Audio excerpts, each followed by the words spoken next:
when this happened to you, you're 35 years old, right? You're a grown man. I know you like to joke. I'm an old man. I mean, you're in literally your prime, bro. Correct.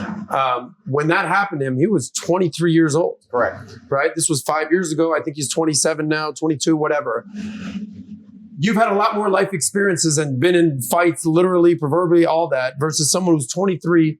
I could see where you're coming from, being like he's been groomed by this virtual governments, these digital media companies. He needs them. He needs them. He's become a mouthpiece of them, is what you're saying. He's a mouthpiece of them. He needs them. And you're right. He was younger at the time. I would like to think that Patrick has been through a much harder situation in his life at younger than 23 than cancellation and wasn't crying his eyes out like a little girl. So the dude's obviously emotionally soft. He needs them. And the reason he needs them is because Logan Paul doesn't have fans, he has viewers. And that's what's actually been highlighted to me significantly since my banning, that there's a massive difference between those two things. Logan Paul is a person who needs the platforms and needs the algorithms, and people will watch him, but they will sit there and most of them will call him names, but he will have views. That is different than having fans. When you have fans, look at me, for example, when I got canceled, they say, where's Tate? Where is he? I'll go anywhere he is. I'll download any app. I'll uninstall the other apps. I'll take his content and post it on the platforms they don't want him on. Where is Tate? That's a fan. And that's different. When you only have viewers, you need the algo. Yeah. I don't need the algo. As long as people know where I am, they're going to come. And it's a completely different scenario. Whose playbook you think he's following? If you were to say, because isn't that the Hollywood playbook? Like you follow that playbook, and as long as because that's what you're speculating. He's following the playbook of, you follow our narrative, we're going to give you the world.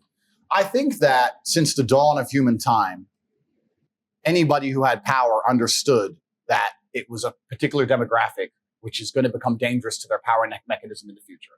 It's not a new idea. The idea that the Romans would conquer a Greek city and kill all the boys and all the military age males, it's always been the same, right? Who's going to cause us trouble if we want to hold this city? These guys. We'll get rid of them. So nowadays, I think what they're trying to do is neuter this class. They're trying to neuter this class by affecting them mentally and affecting their mindset and affecting their ability to think critically.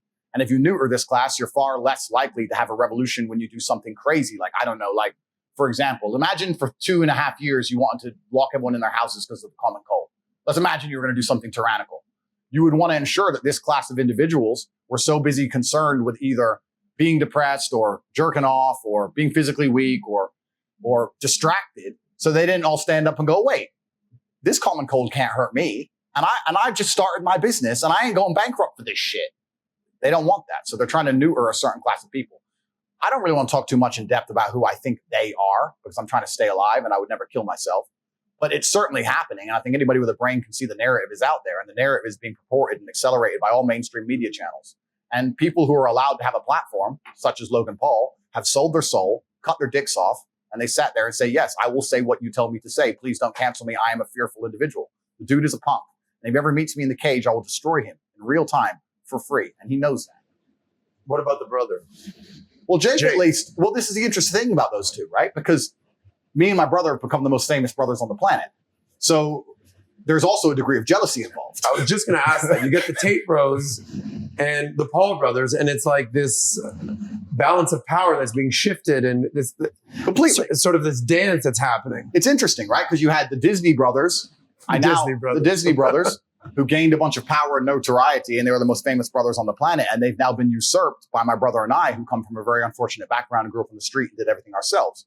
And obviously, the youth of the world today have an affinity and feel a synergy with us that they don't feel with the Disney brothers, because the Disney brothers had a very easy, privileged life.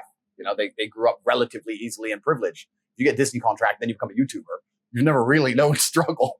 I mean, you've had it pretty good. So there's a degree of jealousy involved. Jake at least stood up for free speech. Jake has said some negative comments about me. I've said a few negative things about him. But I have nothing personal against Jake. And also, I find it interesting that Jake and Logan are not even that close. They may pretend to be. Obviously, they're brothers. But Jake and KSI have beef. They're literally trying to hurt each other. Logan is KSI's best friend. When you ask Logan who would he choose between KSI and his brother in a boxing match, he's like, oh, I don't know, man. He can't even choose his own flesh and blood over some fucking dude he met. Their whole relationship is weird. If you insult my brother or you have any kind of problem with my brother, you have a problem with me. That's on site permanent. Like me and my brother are like this, but they're not like that. They have this weird relationship and they've slept with each other's girlfriends and a bunch of weird shit. So I don't know what's going on with them. If you enjoyed this video and you want to watch the entire podcast, click over here. And if you want to be connected with experts, influencers such as Kiyosaki, Tate, Connolly, Palmentary, myself, and others. Download the app Minect, where you get a chance to connect with these folks by the minute. You get to buy the minute or have FaceTimes with them, 15 minutes, ask them any questions you may want to have. Download the app Minect and start connecting with influencers and experts today.